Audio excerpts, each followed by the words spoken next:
Hello, everybody. Welcome to another episode of I Third. That is Industry Interviews by Ira. Kind of a mouthful. It's a better graphic, probably, than a name. I have the Director of Operations with me today of Bucky's, Jason Ricks. Welcome to the show, my friend. Yeah, thanks for having me, R. I'm pumped up to be here with you and spend a little time bantering with you. You're one of the guys I really enjoy following on LinkedIn, so this Thank you. should be a lot of fun. You probably don't have more hair than many of the people that come with you on a show, but me, my friend, I just freshly shaved it too today, so it's extra shiny. I apologize for all of you for the really hot light. I actually have light over here. I'm probably going to turn off in a minute, but anyways, hot lights for now. So I want to welcome the audience too. If you guys are joining us here in the comments, Bonnie is my friend. This is somebody that I want you to meet, Jason and Bonnie. I want to introduce you all. She runs a company called Go Lids. You run a convenience store, director of operations for a convenience store called Bucky's. And what she's done, picture this. You've got food and a drink, right, in your hands. And your hands are full. Can't open the door, can't get your wallet, can't get your car keys, can't answer your phone, all that stuff. You know what she did? She created a lid that you can put your food inside. So your drink and your food all self-contained in one hand. That's pretty cool. There's stadiums, there's convenience stores that use them. You guys, I will connect you via private message later, but Bonnie is somebody you definitely want to know. Joe Stepke is, if you're hanging out with me on LinkedIn, you know who he is. He's Batman, a.k.a. Joe the Finance Guy. This is the only dude in the world who thinks that Batman could take Superman in a one-on-one fight. Besides for all the kids who watched the movie, they got the script wrong. But anyways. Oh, my goodness. That's Joe Stepke. But we didn't come here to talk about Superman, although we could if you like. I want to talk about you. So first things first, for all my guests, and by the way, for all you, tell us where you're from in the comments. I wanted to introduce them to you. Then I'm going to introduce them to Bucky's, or you're going to help. And then we're going to talk about what you do, kind of in that order, if that's all right. Awesome. So go ahead and, just tell us a little bit about yourself. I'm going to copy this profile. And while you talk for a second, I'm going to blow this up because I want to change my lighting. Full disclosure. No problem. So, hello, everyone. So, my name's Jason Ricks. I'm originally from Lufkin, Texas. So, a lot of you probably are thinking he doesn't sound like a Midwesterner. Well, you would be right. I grew up in the Midwest and spent the first 19 years of my glorious life in a small town called Lufkin, Texas. That's, in deep East Texas in the Piney Woods, as they like to say.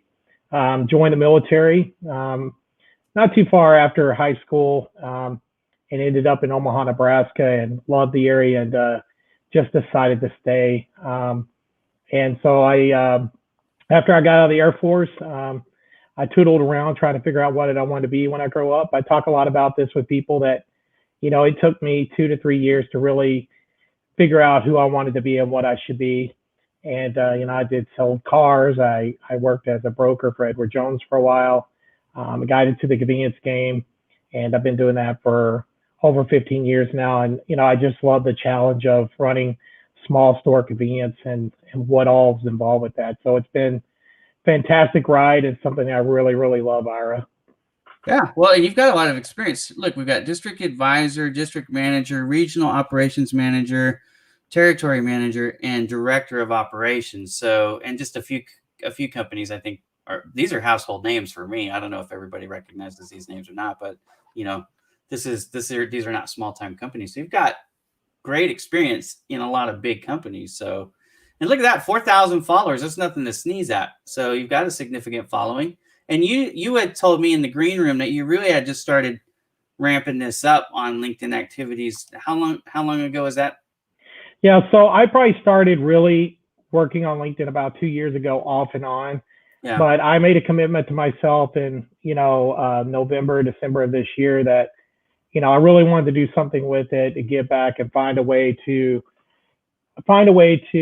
reach more people. One of my biggest goals over the next 2 years is to influence or to have a positive impact on 100,000 people. I have not figured out exactly how I'm going to make all that happen. I have a couple Well, avenues that I'm working on that I think can help me get there. But I saw LinkedIn as an opportunity to network and to find avenues to make that dream come true. yeah, well, you're working on it right now. You know, this show goes out on LinkedIn, Facebook, and YouTube. It also lives permanently on bowmandigitalmedia.com.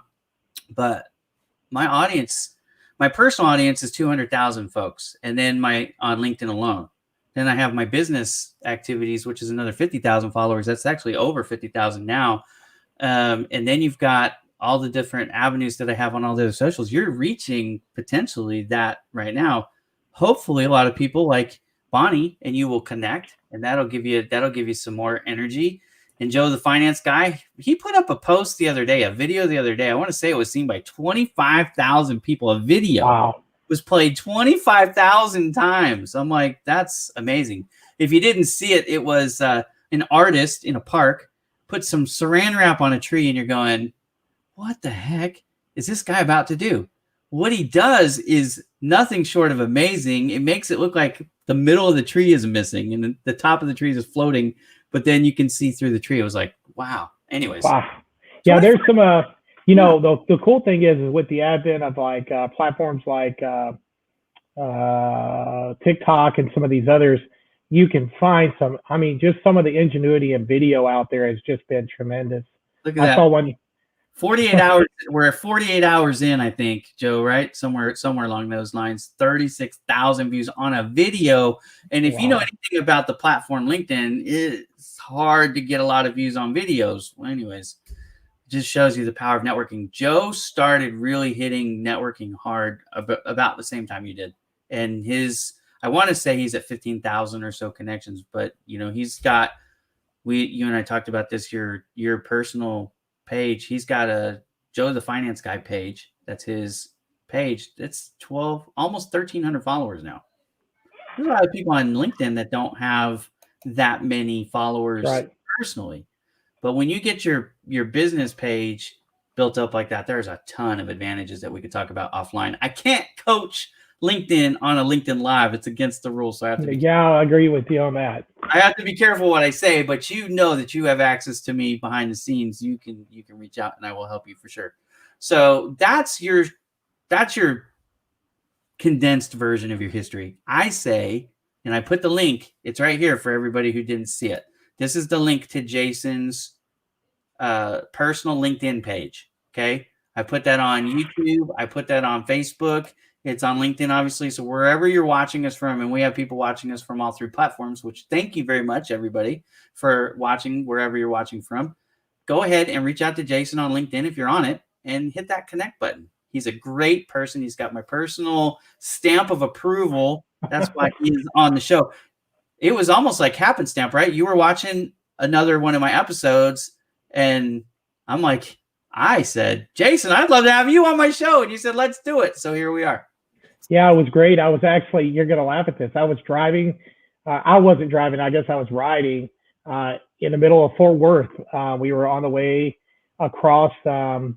I was in visiting my mom and dad, and I saw you were on. I'm like, I wanted to join in. So I did. And I caught the last half of your show Saturday, and I had so much fun. Like, it was just a really, really fun atmosphere. So I think you have a home run on that show too, Ira. I mean, you just have this electric personality that everybody talks about, and it precedes you, but it's a lot of fun. Thank you. I have a lot of fun on the Saturday. If you don't know the Saturday show, it's probably my best show, honestly, because I have an awesome guest host. His name is Joe.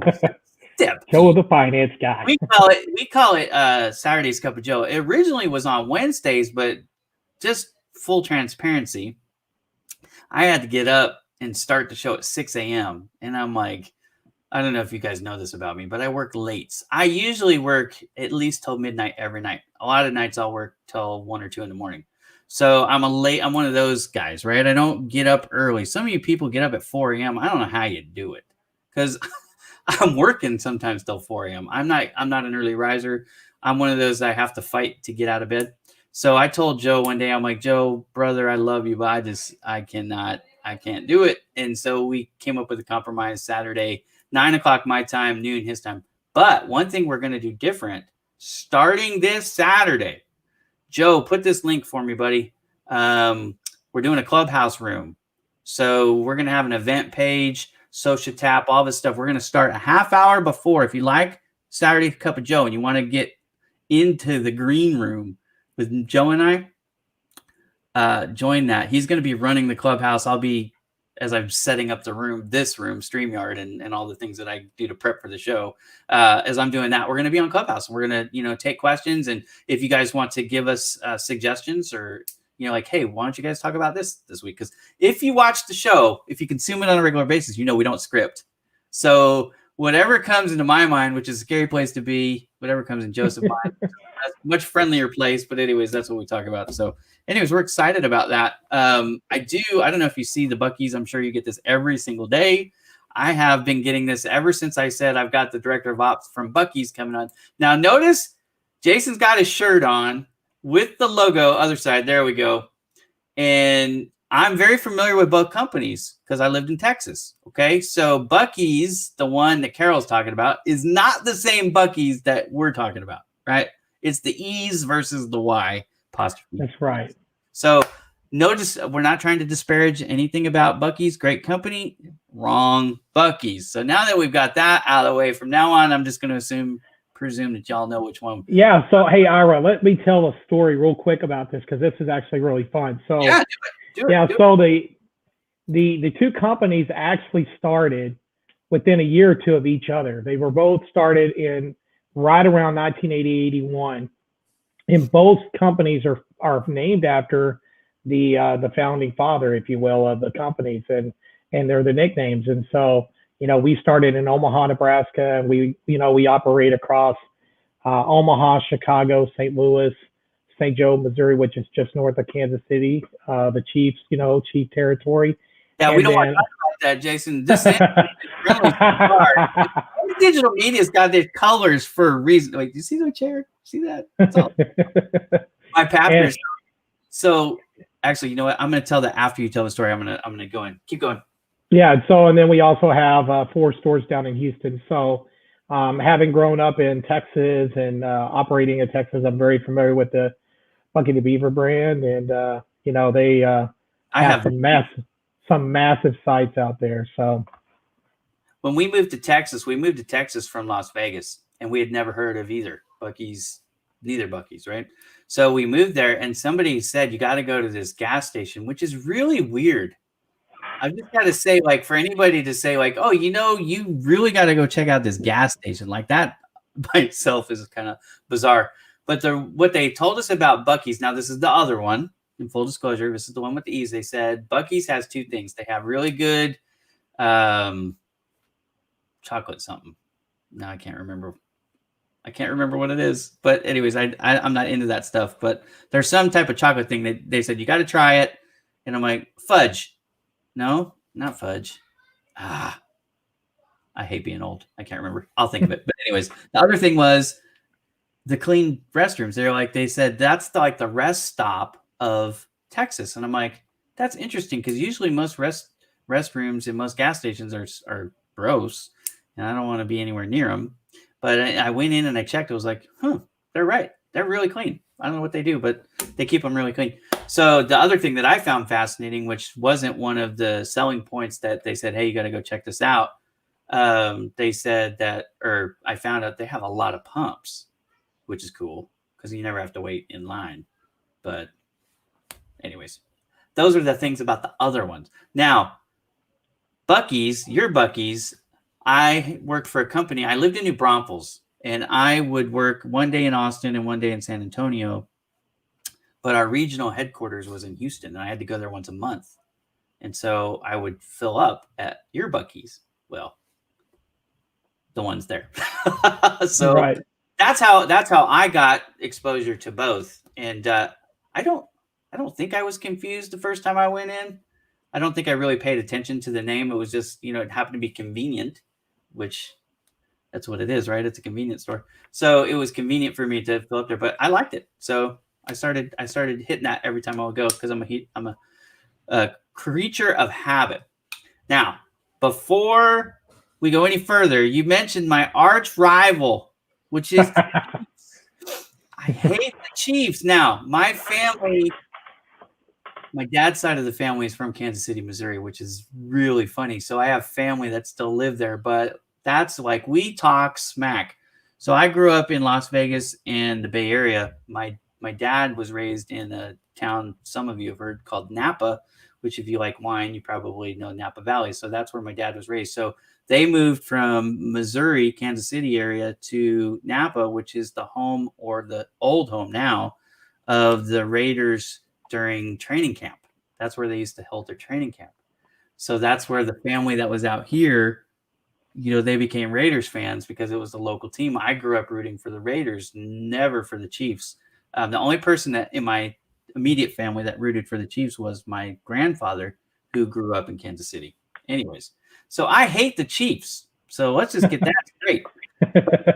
You came in because I always tell people that are going to be a guest on my show, hey, come like 10, 15 minutes early. Let's do the mic check and all that stuff. Let's get all the technical stuff straight. So when we go live, we go straight to the show and don't have all the delays. Well, I was having a meeting. I was wrapping up a meeting with my pastor because I happen to do ministry work, obviously, for my church, social media and graphics and videos. And I just made some new stuff for the new campaign that he's unrolling. Anyway, so he was here and he is a Broncos fan.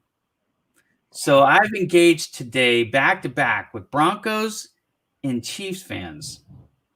I need a shower. Anyways, that's a long way to say that. Hopefully it doesn't bother you guys. You never know what's coming out of my mouth. It is what it is. So tell us this. We know a little bit about Bucky's. We got your website. I can pull it back up and we can go through it a little bit if you like. But I'm more curious right now because this is industry interviews. I try to dig in a little bit about, so you're director of ops, that's your role. So what is a director of ops in the convenience store? What do you do? You know what I mean? Yeah. So your job role. Yeah, it's a very interesting question. I get asked that a lot. The biggest thing that I do is, in my mind, my greatest role is to ensure that I have hired, developed, and keep a great team to execute our business plan. Yeah. When it really comes down to it, we try to keep things very basic. You got to hire someone really good, train them up real good, have clean stores that are stocked well, and extraordinary service. So are the GMs reporting to you? No, I have I oversee 6 district managers. Okay. That I have that are direct reports for me that oversee up to 10 stores. Yep. So a GM's running the location. Yep. District manager is running the GMs, and they're reporting. The district managers are reporting to you, and then you're reporting to the CEO. Yeah, I report directly to Steve, our owner. Yeah. Okay. So a typical day, you're traveling just from site to site. I'm not one of these that likes to spend a great deal of time in the office. I don't feel that we make, as from an operations point of view, we don't make a lot of money in the office. Where we make money is by having greater influence in the field. So I like to spend time with my team. I like to shop competitors. I like to be very aware of what's going on. I mean, I recently made a post. I was down, even when I was down visiting my mom and dad, I went and visited a couple of 7-Elevens to see some of the innovation that they're doing. I love the industry. I find the industry to be fascinating, and I find it to be one of the most ever-changing businesses that you'll ever be part of. It's just, there's always something new, and there's always someone pushing the envelope. And the minute that you stop trying to push the envelope or just be status quo, you're going to get run over. Yeah. You put up a post the other day that I found interesting for a couple of reasons. A, because I like coffee. Obviously, I'm still drinking my coffee right now, and it's almost 5 o'clock here in California. But you put up a post from 7-Eleven, and the 7-Eleven had a premium, like a beer tap. If you guys want to picture this in your minds, it was a multi-channel tap system. It had flavored coffees, teas, and lemonade. I noticed on the end. You didn't mention that in the post, but I did actually read the post and look at the picture. But I found it interesting for a couple of reasons. Because A, you're looking for ways to improve. I know that about you. Again, that's one of the reasons why you're on the show, because I actually like your brain. But the other thing that made it was kind of curious to me, but I do it too. And I don't know if that's just something that we have in common. Like, I'm not afraid to give props to other people in my industry who do good things, right? I have a whole show called Marketing Mondays where what do? I bring on my competition and say, hey, let's sell how great you are and tell people to use you. That's basically what that is, in case you guys haven't figured that out. But why do I do that? Because I'm not so insecure about it. I'm the only one doing good things. There's lots of people doing good things. And 7-Eleven has good things and bad things. Frankly, we could talk about both. But in that case, you painted them in a good light, and you were asking your audience, what do you guys think about this? Is this, something that you'd be interested? I found that fascinating. So if you want to talk about that, and then Bilbrey, I will come back to this in just a second, because this actually is a great question. I can help you with SEO and some social media advice for startups. And, of course, I would say visit bowmandigitalmedia.com. That's what I do for folks. You don't have to have $200 a month to work on your SEO. But we'll come back to this in just a minute. But I want, if you don't mind, Jason, if you want to talk about that post, because, again, to me, especially from a marketing standpoint, there's a lot of interesting things that you did there that you don't see a lot of people doing. It's almost like they shy away from even talking about their competition at all, and you went straight at it. And again, it wasn't in a like, let me slam it. You were showing off something cool that they did. So yeah, I would, if I could, I want to back up a little bit before I go directly at your question. Go ahead. One of the things that I also found, and I found this over time, and maybe this is why it took me to really make up my mind what I wanted to do with LinkedIn and what my process was going to be in November, over the last 2 years. There's not a lot of convenience industries taking advantage of LinkedIn. And in my opinion, overall, if you look at the convenience industry's engagement on all the different platforms, whether it's TikTok, Instagram, or whatever, they are missing the boat hugely from a marketing point of view on what's happening in those channels and how to market to the younger generation. So with that said, part of what I'm doing is I want people to realize that, hey, running convenience can be cool, and running convenience can be a respectable deal. So many people, when they hear I work at a gas station, that's what they think. They're like, oh, you work at a gas station? No, you're missing the point. That's not what I call myself. They're convenience stores, right? Like, there is a lot of work that goes into it, a lot of logistic work, and you haven't lived until you try to run a multi-million dollar business with a team of about 10 people. If somebody goes out, I just lost 10% of my workforce right there. We lose somebody, they quit, they get sick, coronavirus, whatever. Boom, we lose one person. I'm down 10% of my workforce.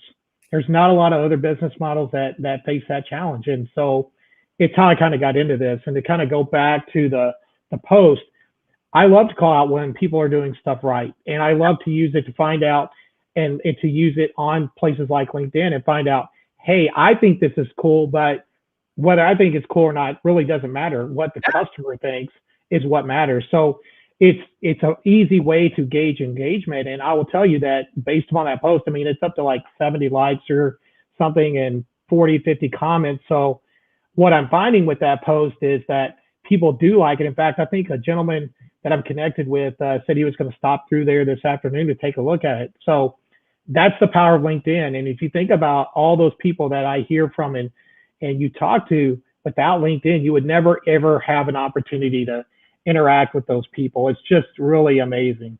Well, in social media as a whole, right? Because again, I have to be careful what I say. I can't give people specific tips on how to use a certain platform that shall be not named, because you know what I mean? That's the agreement that I have to broadcast live, and that's what everybody does. So, we have to be careful a little bit. I can't coach on that, but I can coach on social media as a whole, if you follow my drift here. Many verticals are underutilizing social media, right? They're not using it right. And what you're talking about, and to kind of even go back and answer this question from I want to say Bilbrey, but yeah, Bilbrey. Okay. One of the things, you can become a thought leader by being ahead. And I did this with the print industry, not to brag or anything, but I started using LinkedIn heavily in social media heavily in 2018, there was nobody in my print space anywhere that I could find. And I searched and searched and searched. There was nobody doing it right, in my opinion, doing what you're talking about, calling out people for doing things good, using it to show off products. I mean, just take questions from folks. When I would tell people I was in the print business, you know what they would picture? They would picture a little office printer, design jet, something, you know, that they would have on the corner of their desk, or maybe the office copier. I'm like, no, I want you to picture a factory, a manufacturing plant. And that's what I do. It's like when they say you run a gas station and you're like, well, no, it's a part of what we do, but that's a very small part. Like, yeah, we have office copiers, and I even sold office copiers at one point. But the fact is, I'm talking about, like, you know this, you have a store kit, a kit that goes to every one of your locations, every one of these convenience stores, you know, something for the door, something for the floor, something for shelf talkers, you know, whether it be behind even the sneeze guards when COVID came out. I mean, it's just a kit that you send to every location to have a branding standard that's consistent. So if you go to Bucky's here or there or anywhere in between, they have the same look and feel. Even the pump toppers, I'm sure you guys are doing that. I was printing all of that stuff, right? The banners, the mesh, the window mesh, the clings, back to, when you're talking about back to back, push on one side, pull on the other. I mean, all those things that, like, you don't create that with a little desktop printer. You know what I mean? So, but just educating the world, if you will, on print. Now, ask me how successful I was. I went from 1,500 followers on LinkedIn to almost 200,000 in a 2-year period, right? By not being afraid to educate folks, to entertain folks, to not smash my competition or pretend like it's me and nobody else, right? Like, you just be real, authentic, and be that brand. It's that it's operating in a from a point of view of abundance, meaning, you know, I kind of subscribe to this. I'm not gonna, I ripped it off, I guess you would say. Where I first had it summed up in this way was Gary Vee, but he talks about operating in abundance. You know, like, people ask him all the time, well, why do you tell people what you're doing? And he says, for two reasons. One, I could tell 100 people, and if 2 people in the room go execute, that's a good day. Yeah. And then 2, I believe that there's enough out there. There's an abundance of opportunity for us all to win. But, and so I think when you look at it that way, from an optimistic win point of view, and when the industry does well, we do well. When we don't do well, we don't represent the industry well, other people suffer because of that. And that's where certain industries, you know, you think about ambulance chasers for lawyers, right? Like, that became a thing because people didn't operate the right way. They didn't conduct themselves in an ethical manner. So it all flows in that same vein for me, Ira, where it's about representing not only my brand, but being a good steward of our business.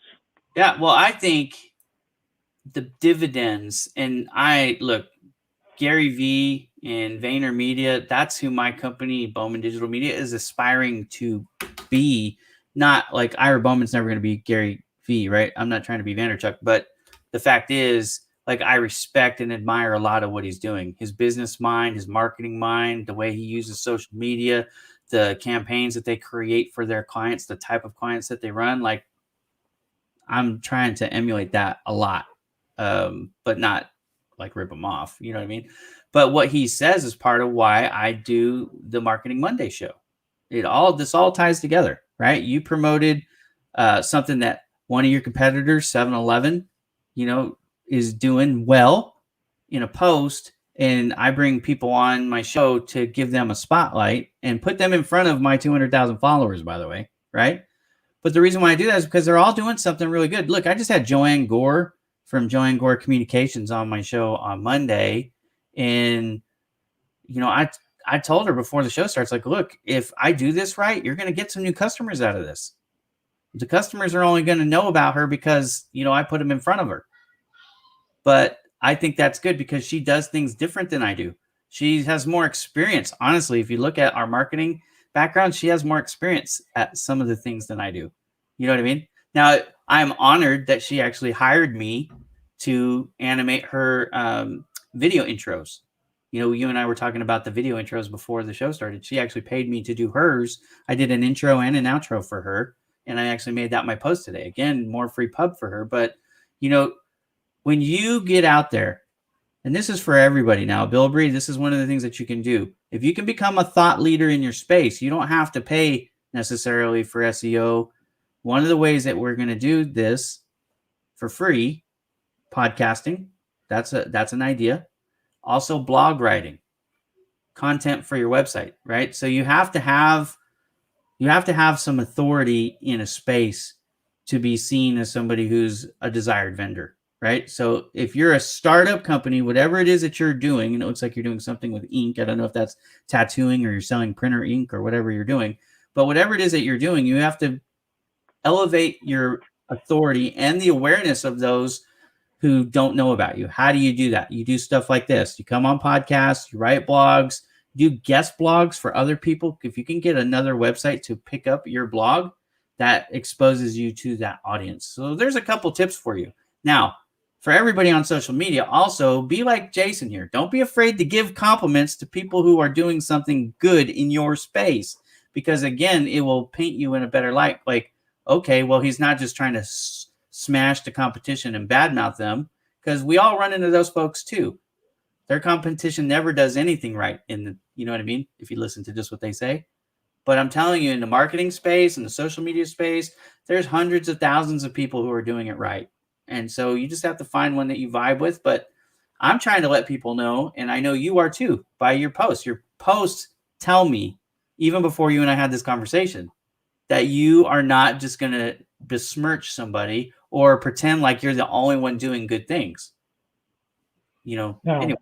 So no, I think it's important that I don't know. I believe that you are going to inspire and reach and touch way more people through positivity, through complimenting and helping. And I can't tell you how many times that I find myself even, and it's really picked up in the last 2 weeks, where I'm getting helped in some way by somebody, and then I'm helping them in other ways. So it's kind of like this whole circle thing that keeps going, and it just leads to more people, and then that circle bounces into another ball, kind of like you and I, and bouncing into other people and things like that. And it's just about showing up, being authentic, being yourself, and then having the courage to just be authentic.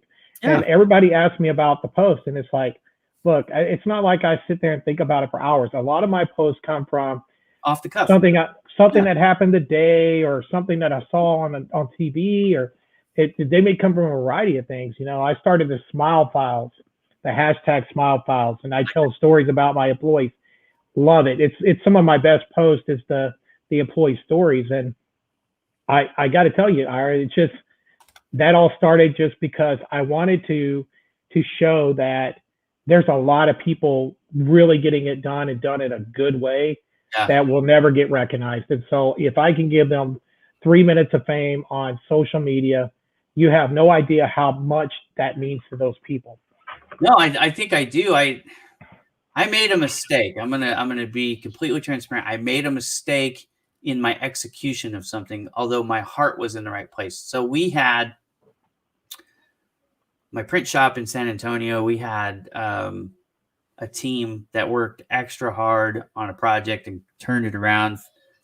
Took a bad situation where we were behind, not of any fault of our own, but they worked hard and they got back on the client's schedule. In the print business, sometimes they submit it and it's already too late. You're going to miss the deadline because there just wasn't enough time to finish it. Anyways, we did some overtime.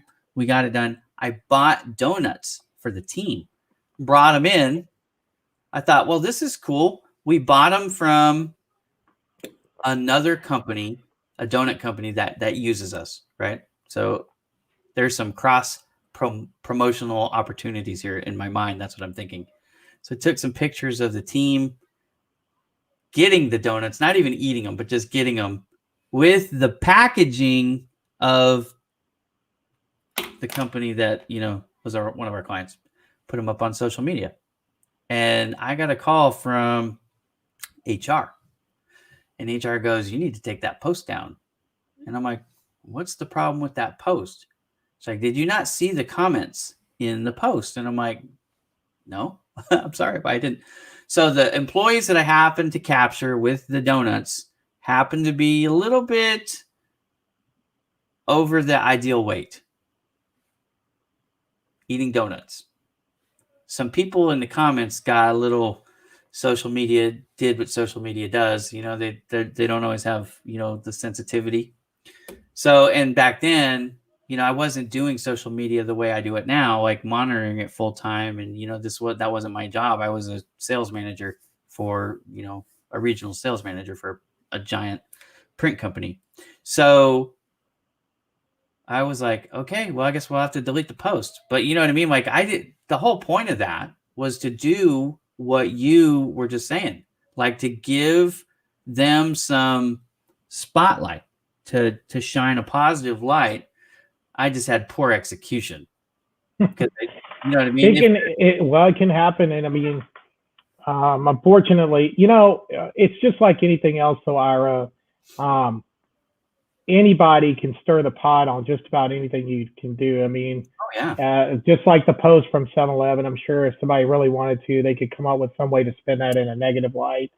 I will tell you what I've learned in my time here is if somebody brings negativity anywhere, sniffs my page, they're out. You're gone, blocked, bye, see ya, don't got time for it. Yeah, and I delete the comments too, by the way. I don't care what platform we're talking about, any of them. If you leave something that looks or comes across as nasty, I don't feel the obligation to let it sit.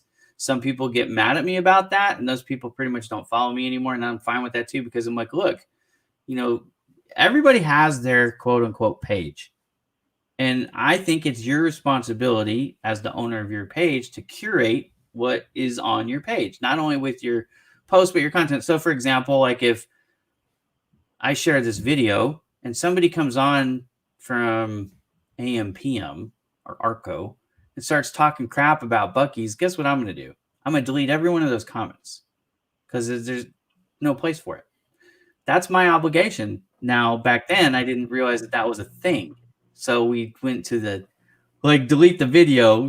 That's the old school, I'm not sure how social media works way to handle that, right? And then just don't put up stuff that can, people could tease you, but you know what I mean? So now that's what I call that curating the page. And I think everybody, whatever you're on Facebook or whatever, and you want to, you want to make sure that you're not allowing your friends and your community to be beaten up by a lot of those times those are people you don't even know, by the way. They're just random. Right. They're like random Zoom bombs where somebody comes in the room. I actually had that happen to me last Friday. No, it was 2 Fridays ago. I was in a call WMS Rocks, which is a cool group by Sam Gumta. And we had 2 of them.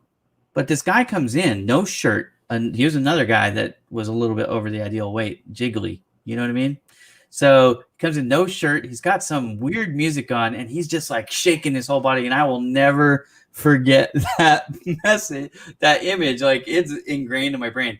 So this group, it's a networking group. We get together every Friday, and I told him, I said, you know what? I'm going to not recreate that, but I'm going to do something funny kind of along those lines in that just because it was one of those, it was not cool because the guy was trying to just be a jerk, but it was so like, it was clean. It was clean because he wasn't naked. It was just his shirt, right? So he had pants on. But the music was funny. Like it could have been a comedy routine from like Saturday Night Live if it wasn't. You know what I mean? I don't know if he just randomly goes from link to link. I think that's what the Zoom bombs do. But yeah, I mean, I was actually on consuming a live show for a guy the other day. He's in the food space in the convenience industry. And he came on late, and it was at a weird time. So I was like, well, what is he doing? So I go in there, and he's giving away some salsa. And his name is Randall Constant, for those of you that want to know. Randall's a great guy. And I love that he's got his son on with the show. There's a whole story that if you want to know, that's a totally different story for a different show. But anyway, so this woman comes in there in the comments, and I'm asking him a few questions and try to participate with the show. And this lady comes in and starts trying to hit me up, like, are you married? Where are you from? What do you do? Yeah. And so after, and I just ignored it. And then after the show, Randall, he texted me. He goes, "I hope you weren't offended. I don't know who that idiot was, but it happens to us all." It So does. I It think, does happen. I think to your point though, we can't let it. The biggest thing I want to say, and I just want to add this note is, and I hope that it didn't for you, is that for those of you that are watching, don't let moments like that kill the spirit of why you're doing what you're doing. I don't Yeah. care whether it's they're hating on your content, hating on your people, whatever. Delete and move on because Yeah. Don't engage. Don't yeah, engage with trolls. If they're a nope, troll, a lot of times, honestly, I think they're just people that are having a bad day, and they got to make themselves feel better. They don't know a better way to do it than to try to bring someone else down. But no, there's different strokes for different folks, Jason. There's a lot of people yeah, who don't like Ira Bowman. They don't even know me. They think they know me. They've stereotyped me into something. You know what I mean? I had somebody actually say the other day to me, "I know exactly who you are and what you do." And I'm like, really? Because even my wife and kids, my pastor was just here. He's like, I didn't know you did any of this stuff. Like, be careful what you assume you think you know about someone, because absolutely. you really probably don't. I'm very hard to box up. I have 20 years in the print business. I'm a musician. I'm a father. I've been married 20 years, almost 21 years now. I grew up in combat sports, wrestling.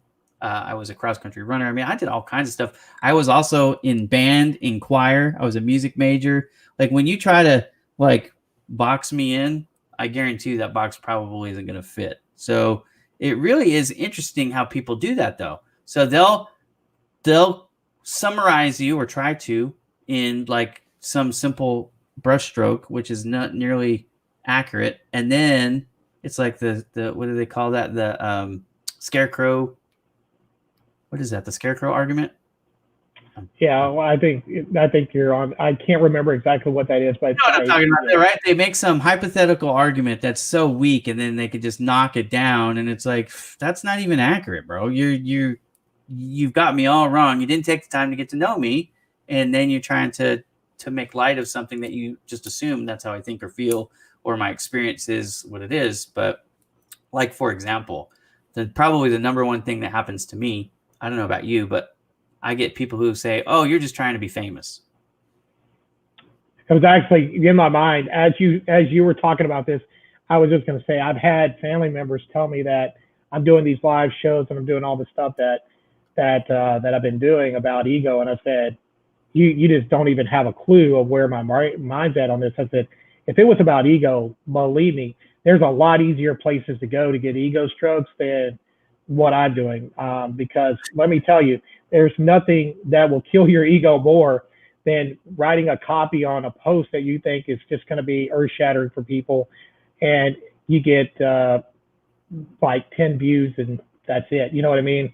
And everybody that's ever been on LinkedIn for any length of time or really involved with any social knows that happens. That just sometimes for whatever reason the message doesn't land or it's not Yeah, seen or it happens. whatever.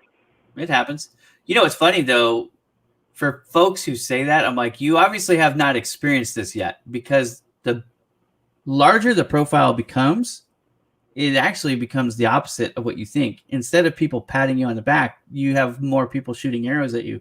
I get a lot of negative stuff all the time from folks. Again, they don't really know me. It's not legitimate stuff usually. Sometimes there are, some legitimate complaints in there that I do try to address, because I listen to them all just in case. But there's a ton of haters out there. They're like, But I don't understand why a guy, we were talking about Bucky's earlier, the other Bucky's with the beaver. When I moved to Texas, I said, I don't know about it is fudge that I was thinking of. I'm not a fudge guy. So anyways, they're like, you got to get this fudge. I said, I don't know about all that, but I have the teeth to be the sponsor. You know what I mean? I could be the beaver because I got these big old buck teeth. I'm like, I'm not a handsome man. I'm not trying to be that at all. You know what I mean? So the influencer title, I hate it, because it's not that there aren't real influencers out there. There really are. There are people doing good things, and they're smart, and they're saying things that are shaping people's opinions and getting people to do things differently. That's what a legitimate influencer is. But a social media influencer is not something I consider myself to be. Okay. And I know there are technical terms out there, micro influencer and all these things. But honestly, it's not ever been my aspiration in life. Now, I think it's better said.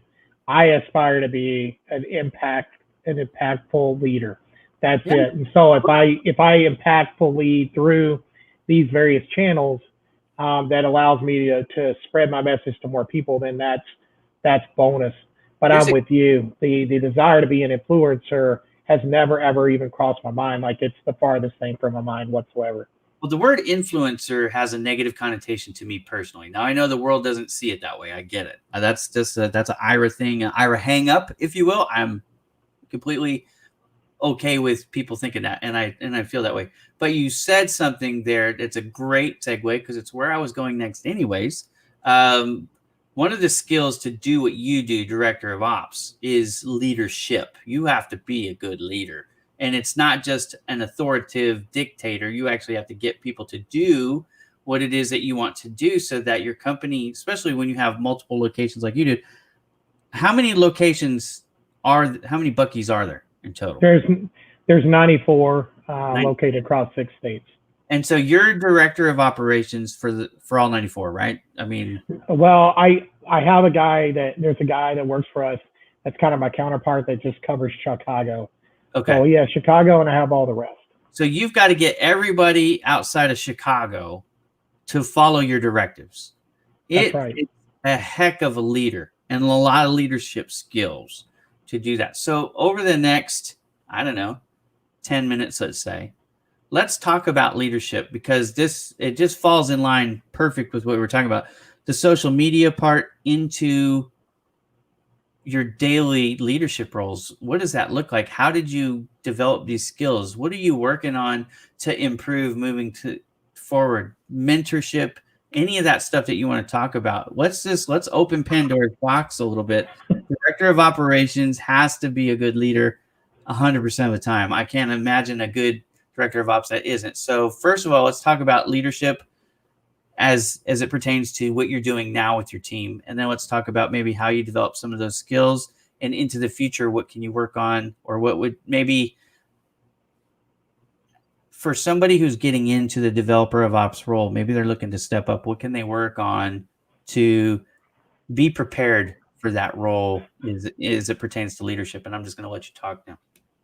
Yeah, so I think the first thing I'll say is that something I realized early on, and this goes back to watching my father back at 13 years old, working for him, and how he interacted with people.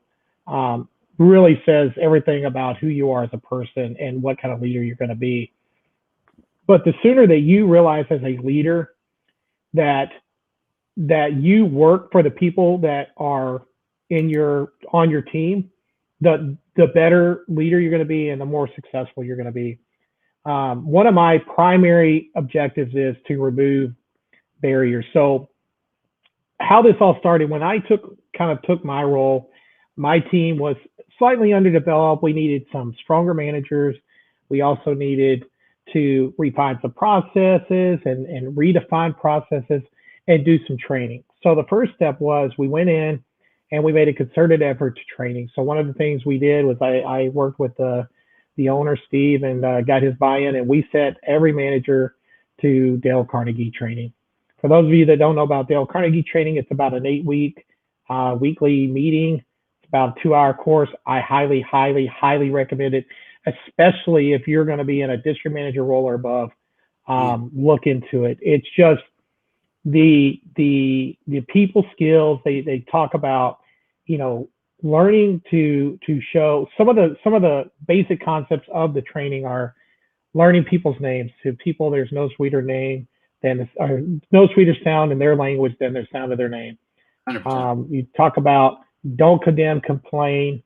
There's just so many things that pertain to what we do that are aha. And so when I already had been exposed to this training some time ago, and so when we sit people, when I start talking in that language, people get it. So I often ask, like when my managers are struggling to meet somebody or get them engaged, I'll ask them, what do you think Dale Carnegie would do? Because instinctively they know the answer and they just need to be led to it. And so that has helped out. Something that has just been tremendous, Ira, was the Dale Carnegie. And then, one of the biggest complaints, or one of the things I also did, was I started a thing called Bucky University. And so once a month, I got managers together and I would put together a training curriculum. We would cover better management of P&Ls. How do you read one? How do you look at one? Talking about sales, talking about just various other items that you can learn to be a better steward of your business. And as we learned, and as they grew, and as they gained those different skill sets, they were able to put those to work in their stores. Was that for GMs and DMs? So your district manager, your general managers, you wouldn't have like a cashier. No, right? This is for managers and that. And then what we did was, I started forcing the store managers to have monthly meetings. So one of the things that happens, and especially in the convenience store space, is that typically, especially in a size company like ours, but this happens a lot of times with your 30 and 40 store chains. In fact, I was just talking to a gentleman the other day in a 40 store chain, and he was saying, how much they're struggling to get food service. And, I went and visited a few of their stores to prep for this meeting with them. And one of the things that I noticed was that they did not, they just weren't executing. And so, it's strange how that works, Ira, but the biggest key to execution is proper communication. So you can't execute that which you don't understand or that which you have not been properly communicated about. Okay, marriage advice, friendship advice, vendor advice, employee relation advice. I mean, we could just that's a mic drop, Jason. Communication is key to every relationship. If you have good communication, you have a chance. If you don't, you really don't, right? I mean, that's right. That's a basic element of every good relationship. Yeah, and so once we trained the people on what we expected, on how we want to lead, we went back and retrained some of the raw skill set, and then we forced execution as far as we say these are the standards that we hold dear. And whatnot. Then that's where the magic really took off, was that people started to get it, and now they start executing, and that's, I'm just telling you that's where I believe that why we've been so wildly successful the last 3 years. I mean, it's really taken off, and that is, and it's made my life a lot easier. So like the amount of effort, I was just talking to somebody today, one of my district managers, I'm in Houston, and she was talking about this. She's like, you're just so much more relaxed. And I said, well, it's because you guys know what to do. I'm like, when I come down to visit now, it's more about how can I help? Oh, y'all are missing this, or hey, what about that over there? And I move barriers. I said, but it's not the grind now, because you all know what's expected and you're executing. Yeah. And when that happens, it just makes it so much easier for everybody. And you're 2.5 years in the role now, right? In that first 6 months, probably in that first 9 months, maybe in that first year, it's like when you're at the microscope and you've got the two adjustment knobs, you got the big one and the little one, right, for the fine tuning. But in that first, you tell me, however long that took, but I'm sure you were doing some major adjustments in the beginning to get the ship right. And then now I'm presuming that it's just tweaks here and there, well, little course corrections, which are a lot easier. So that totally makes sense to me. You said something earlier, and I just want to ask what it means. So you said we're wildly successful in the life of a director of ops, right? What does wildly successful mean? For me, it's all about, listen, if you don't sell something, you're out of business, right? Sure. So our year over year growth has well exceeded what the industry's doing. Through COVID, we remained extremely strong through COVID and serving our guests. And so, and when the other thing that I would say is that I also have a definition of success on the number of people. So we promoted 2 people to district manager during that time period. We've also developed a lot of assistant managers. We have built our infrastructure down. So there's like a lot of different ways that I could describe success. What I would tell you is that we measure success against the standard, and that it doesn't matter what the hurdles are. The standard is the standard. So we can't let COVID, right now there's a massive snowstorm that hit Omaha, and I'm in Houston, right? So we still have to execute of keeping the site clean, safe, and clear, right? And so my team's been busy all day today. Most of them have spent hours making sure that we have a great site and it's accessible for everybody to stay safe. And so I just use that as a small microcosm of the great work they do every day. And so when I say wildly successful, it's the ability of, from a people, product, and process point of view. I hear Marcus Lemonis talk about that a lot. Great people doing great things, which is the process, and having a great store that has products that people want to buy. It's really not a really complex equation, but I can tell you where so many in the industry struggle is somewhere along the way between people and process. That's where they break down. And I think so when you find someone who can execute in all three of those categories really well, those companies do phenomenal. So let's talk about this a little bit. COVID's a different world, right? It's taken a lot of things that we used to do in person and kind of force us to reimagine how we do things in a digital way. For example, one of the things that I've started to see in restaurants, now I'm talking about sit-down restaurants, instead of handing me a menu, they basically hold up a QR card and say, here, scan this with your phone, and then you can see what we have. And what I like about that is now I'm not touching something that other people have touched, and I don't have to trust that somebody actually did go through and spray it. So it gives me a little sense of, security or confidence that, it's reduced my exposure to COVID. Do you have any examples? And I didn't send you this, so I apologize for just shooting you. This is probably the hardest hardball version I got. We can say what it is. But do you have anything like that you guys have done? And like, okay, so before COVID, we've always done this, but because of COVID, we've course corrected now and made an adjustment, and now we're doing it a different way. And are those things that you think that you'll maintain after, because sometimes paradigms change. And just because we always did it that way doesn't mean we're going to do it that way moving forward. Anything like that? Yeah, I think it really heightened our awareness of food safety. Okay. So, when you think about like tongs and you talk about the different touch points within the store. So we have a ongoing cheesesteak or something like that. Yeah. Yeah. So we have ongoing checks that we're doing, every hour to where we're sanitizing those surfaces. And, it's just a whole different level of being sure that we're providing a safe environment. And, we put up some sneeze guards. Now, I think post-COVID that you'll see those kind of go away. But I think you'll see the enhanced food service things that we put into place to work. One of the things we did early on with COVID was not allowing people to refill a cup. So if they bought a cup today, they can't bring it back tomorrow. They just have to get a new cup.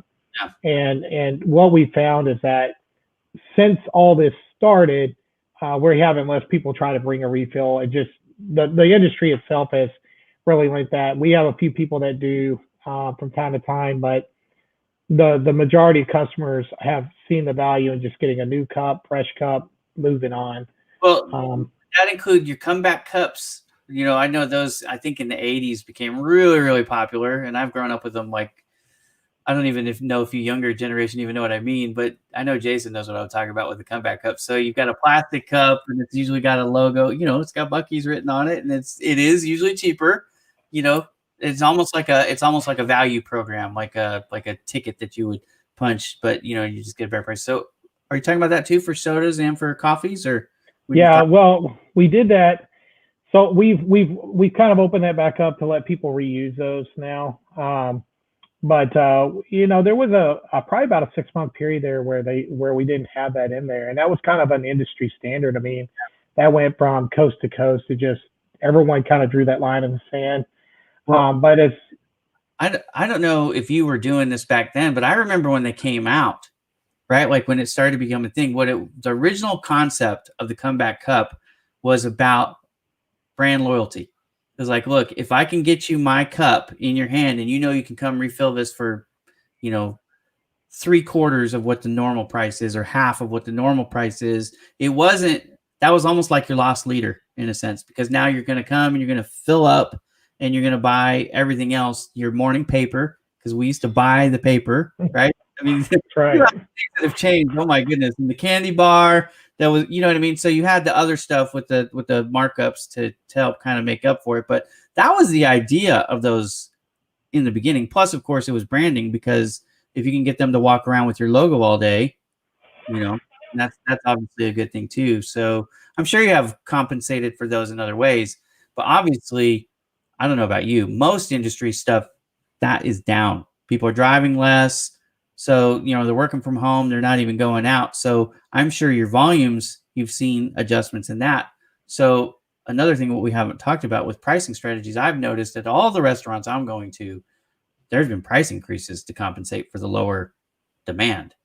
So Yeah, we have seen, like I said, we've continued to grow sales through the pandemic.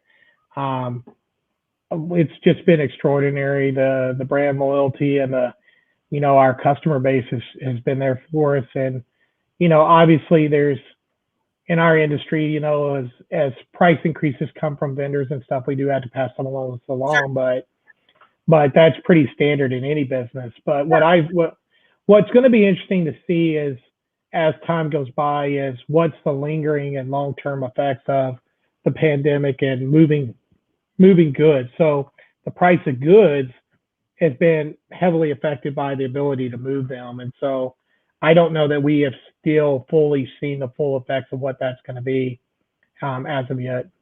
do you guys have an app where they can order stuff and pay for stuff online? And then We have we have a newer app that's out there, the Bucky's app. We are still developing other parts of that. What we primarily, we do a lot with car wash, so we're really heavily involved with the car wash business. coupons, We actually have a car wash club, so they pay a monthly subscription, and then it's unlimited washes for their category for the month. you have a point system for fuel. We are primarily national brands, so we have some Exxon, Shell, Phillips 66, BP, and all of those have point systems, and so we piggyback on the back of those programs. You didn't have to. Well, does that work with the app or no? Not currently, but what we've done is what we found is that a BP customer is very loyal to BP, and they'll use their BP app for those type of things. I gotcha. Well, I mean, it doesn't really matter as long as they're coming to you regionally. Like if you're not in a market, it doesn't matter if they're using somebody else, right? So that's right. Okay. Well, let's do this. Let's start to wrap this up. But there's somebody out there in college right now, or there's somebody out there that's a district manager right now. That's probably more apt for your role. But there's somebody that is aspiring in the next couple years to elevate to a position that's similar to yours. And they're struggling with this concept of, what do I need to do to elevate from where I am at the DM role to a director of ops role? And they have just asked you, Jason, if you were in my shoes, and I know this is hard because you don't know their background because this is hypothetical. I'm just making this up as we go right now. So your advice can be specific or in general, but what would you recommend somebody out there? You know what I mean? What would they do? What's gonna help put them over the top when they get that interview? When they get that interview and they're in that interview room and someone says, "Why should we hire you?" What should they work on so they can answer this question? Yeah, so I would tell you there's 4 things in my mind. The first is, in your current role, one of the things that I set out to do early on, and this goes all the way back to when I was in the Air Force, it was, I wanted to be the best at the job I have now.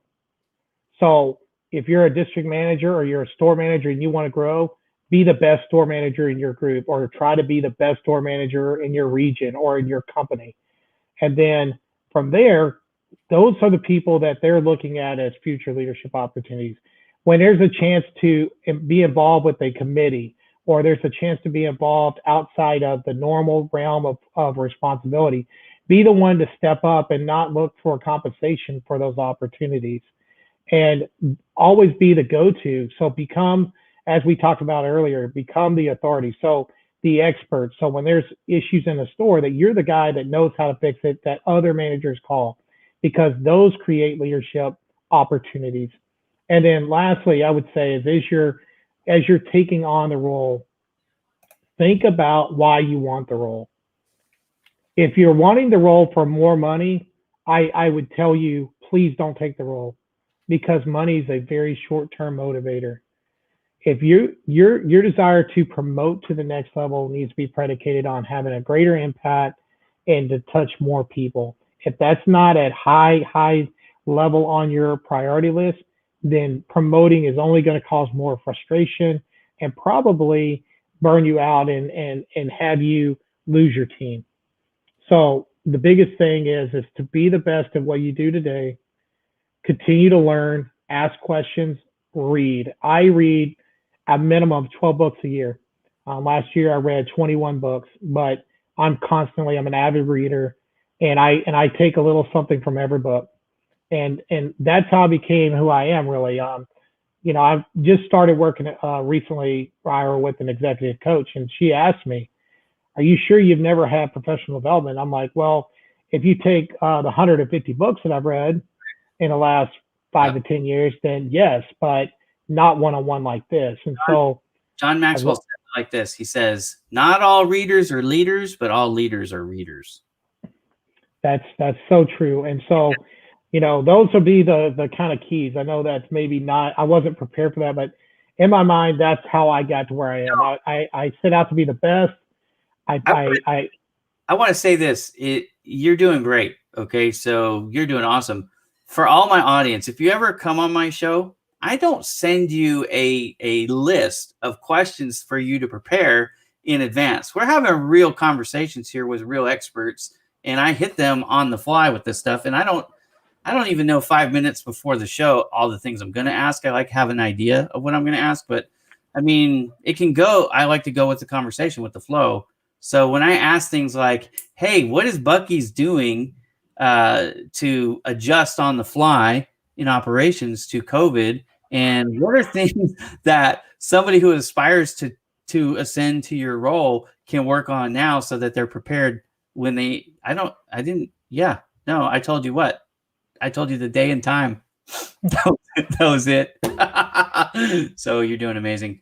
How are you doing for time? We are, what is it, 7:30? I'm all yours in whatever else you want to do. I mean, well, I'm sitting at a hotel in Houston, so.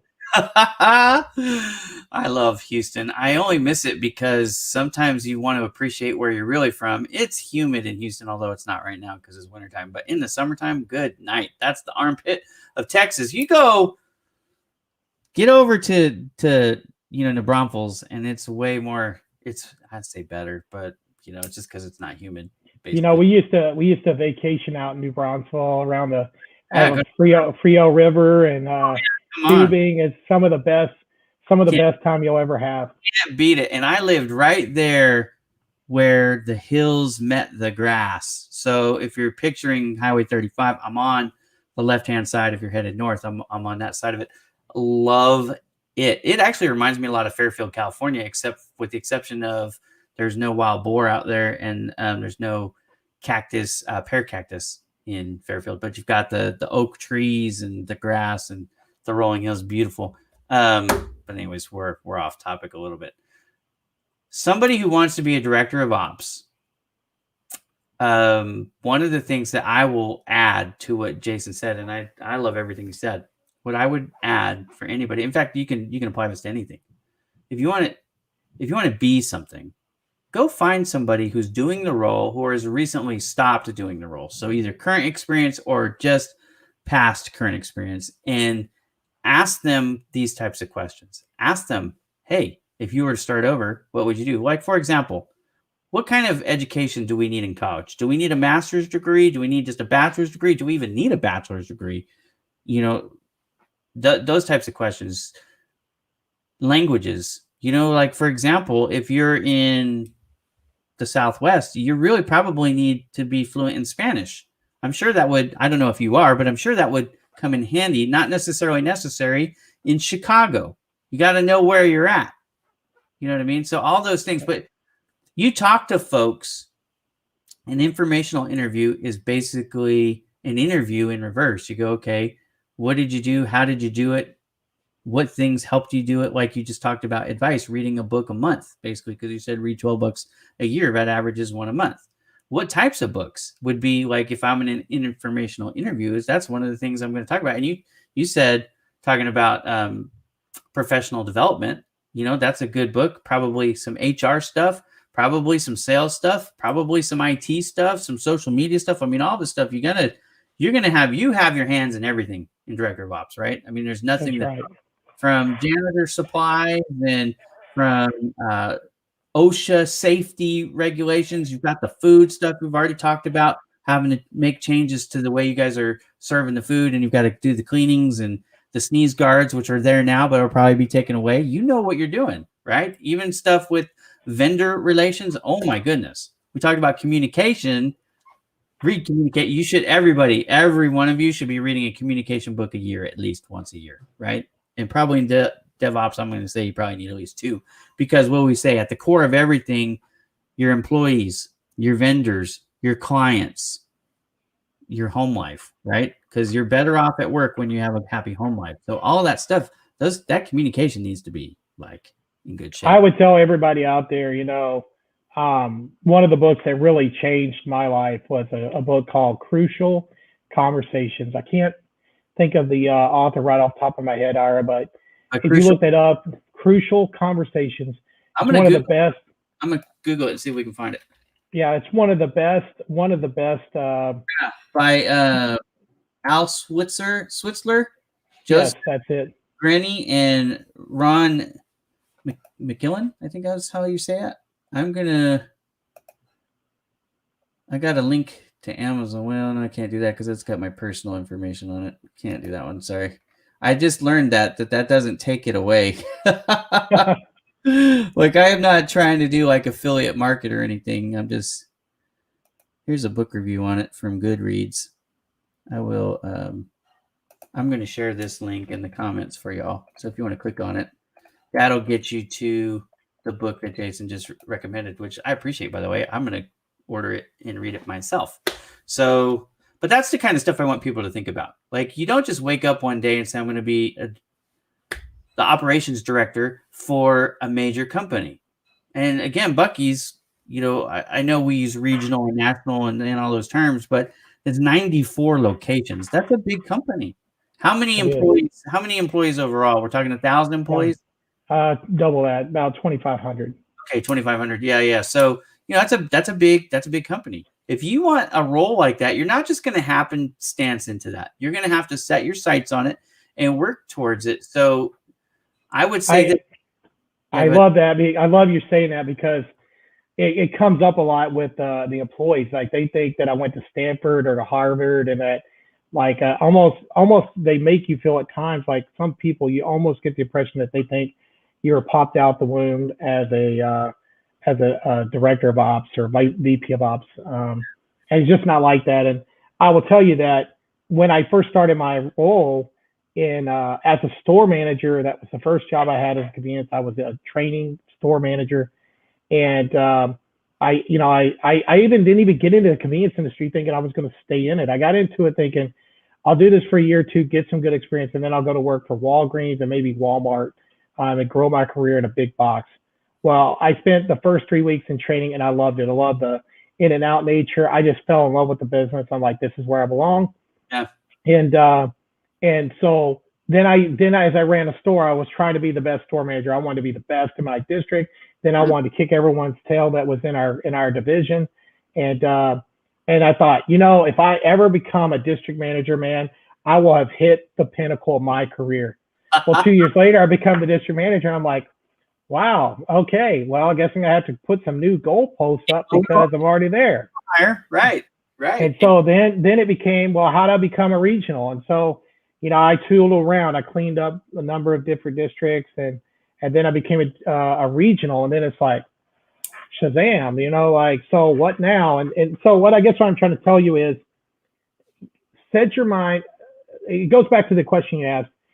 You can't get too far ahead of the course. Is be the best at what your job is today. So many people are worried about career and what the ladder looks like and all that. Quit worrying about the ladder. Worry about the rung you're on now. If you execute and are the very best at the rung you're at right now, I guarantee the opportunity to take the next step will come, whether it's with your current company or another company. But if you are the very best at what you do, that gets around, and people will come and seek you out to do more for them. One of the things that I tell people, if you really want to elevate your career, if you always go in with the mindset, what can I do to make my boss's life easier? What headaches do they have, and how can I resolve them? I'm not saying be a pain in the neck. I'm saying the opposite. You're the Advil or the aspirin to their headaches. If you do that, your boss, when they get promoted, is going to want to pull you up because they like the fact that you help make their life easier. If they are to change companies, they're going to want to take you with them. And sometimes that can be a promotion just with that. And if they decide they're going to retire, one of the things that, who do you think they're going to recommend? Like, hey, I'm done. But this guy always made my job, or girl, right? I'm a guy, so I always say this guy. But, Ira made my life easier. I think that you would be wise to consider strongly, hiring Ira. I looked at that with the training when I was hiring people in the interview process. One of the things I was trying to figure out, is this somebody that if I was to leave this company, this role is open? Is this somebody who has the potential to fill my shoes? If you can be that person and then hire folks like that, you will set yourself up for success 100% of the time. It doesn't mean it's going to happen overnight. It doesn't mean you're going to get promoted faster than some other person. Stuff happens. Life throws us all kinds of obstacles, but you want to set yourself up. I love everything that you said about reading, focusing on good communication, caring about something other than money, right? And being able to explain in detail why you want to be that position. Those are all, I think, brilliant observations that people can take, whether it's for a development or a director of operations or any other role. Honestly, I think that can pretty much transcend all boundaries there. So, Jason, I want to thank you very, very much for joining us on the show. I want to be respectful of your time in the audience. I know a lot of you have probably had to bounce off for dinner or whatever, and I need to do that too because it's getting on dinner time. I hear some pots banging out there. But I want to do this. Let's talk about this. I want to give you an opportunity, 60 seconds or so, advice, anything that we didn't cover that you would love to communicate to the audience at large. And this is going to be saved for prosperity's sake. So what is it that you would like to say in 60 seconds, and then we'll do the wrap up? All right. So my biggest desire is that for whoever's listening to this right now, that you don't give up on your dream. Have dreams and don't let anybody take your dream, and continue to pursue your dream day in and day out. Break the dream down into goals that are manageable, and to make steps daily towards the goal and towards the dream. And no matter what anybody ever says to you or the naysayers, never stop dreaming and never stop pursuing your dreams, because it's never too late to go and get it. That's a mic drop too. Okay. So you are on social media. We're connected on LinkedIn. I think that's the only one you and I are connected on, and correct me if I'm wrong, but I think that's the only one we're connected on. But are you on? So I know you're active on LinkedIn, and everybody should find you. I've already put your link to your LinkedIn, so hopefully people are watching. They'll connect with you. Are you on other platforms, and are you open to people send connection requests there too? Absolutely. So I'm on Instagram. I'm Jason Ricks on Instagram. You can find me on Facebook. I have a personal page as well as a business page. So I created a business page for all my posts and all my stuff that I wanted to be able to reach more people. It's all things Jason Ricks, all things business Jason Ricks is Okay. the name of the business page. And then I'm also on TikTok and would welcome any and all connections. I actually love people and learning, and I think we're all in this together. That's just the approach I have. My hashtag, let's grow together, right? I mean, that's what it is. So do me a favor, DM me those links, and Okay. I will put them in the transcripts of this so that they're here and also on the blog when this goes in for prosperity, and that hopefully will help you with some new followers. And I'll connect with you too on LinkedIn. I'm on LinkedIn, Instagram, TikTok. I'm on all of them. So I'll Facebook. I'll join with you. There was one more question that I had for you, and I'm trying to remember what it was. My mind just went. Oh my goodness. Okay, so I can't remember what my final question was going to be. I was saving it, and then I have dyslexia, and that messes me up. And then I'm getting older, and that messes me up. But I want to thank you for joining. Thank you for opening up and being very candid with us with your experience and some advice. I think it became very clear. Oh, I remember what my question is. It became very clear to me that you obviously are not in this for fame, but you're trying to help people improve. So here's my question.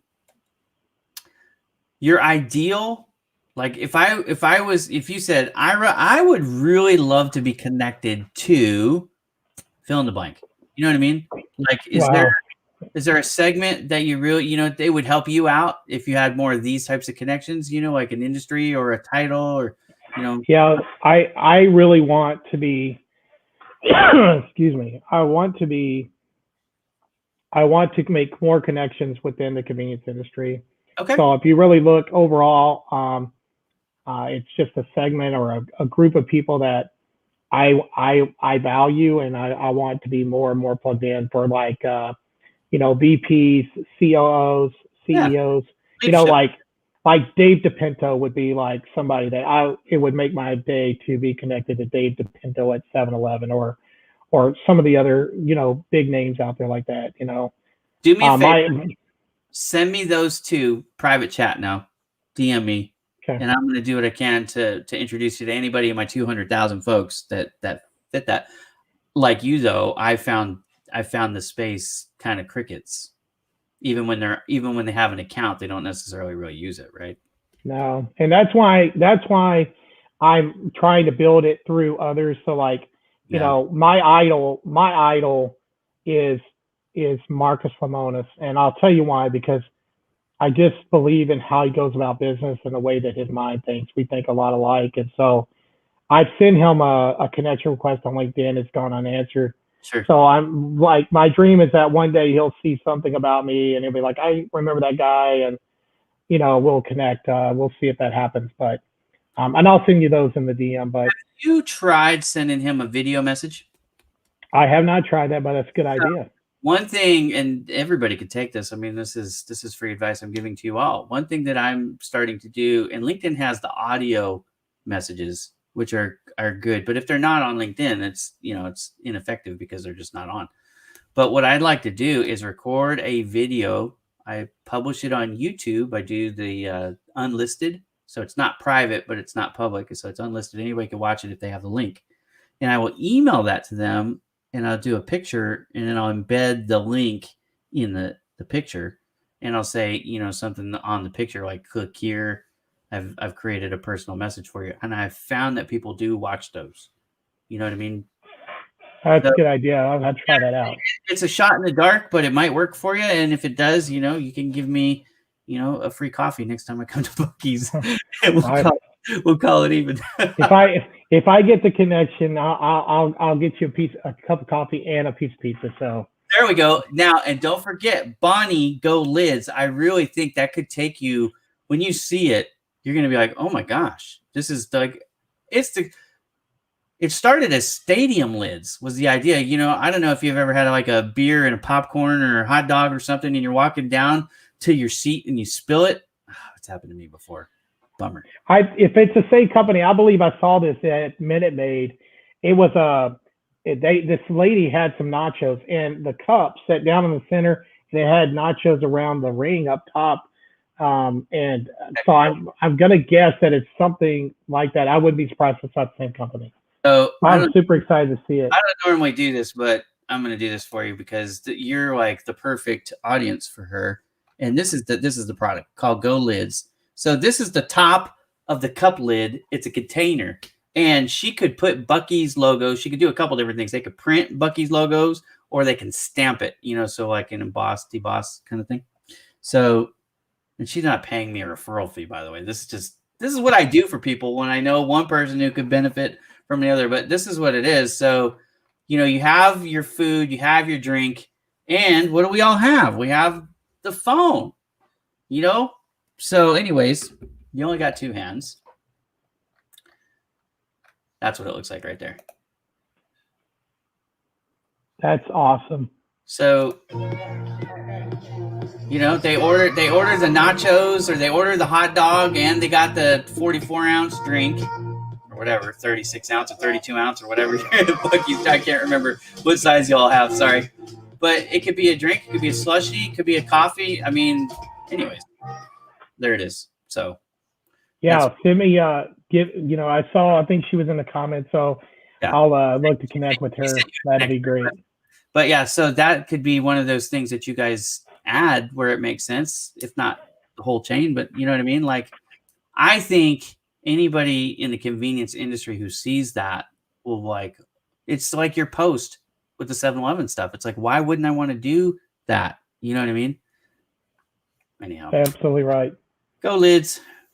Okay, Jason from Bucky's, not the one with the E's, the one with the Y''S. 94 locations, 4 in Houston. For all my friends watching in South Texas, I want you to do me a favor. Help me out. Go get something from my friend Jason's company, Bucky's. And we don't care if you go to the Chevron or the BP or wherever, which one you want. You pick the one that you like best. As long as it says Bucky with a Y''S, you're at the right place. Awesome. All right, brother. I'm going to turn on the music and we're going to rock out.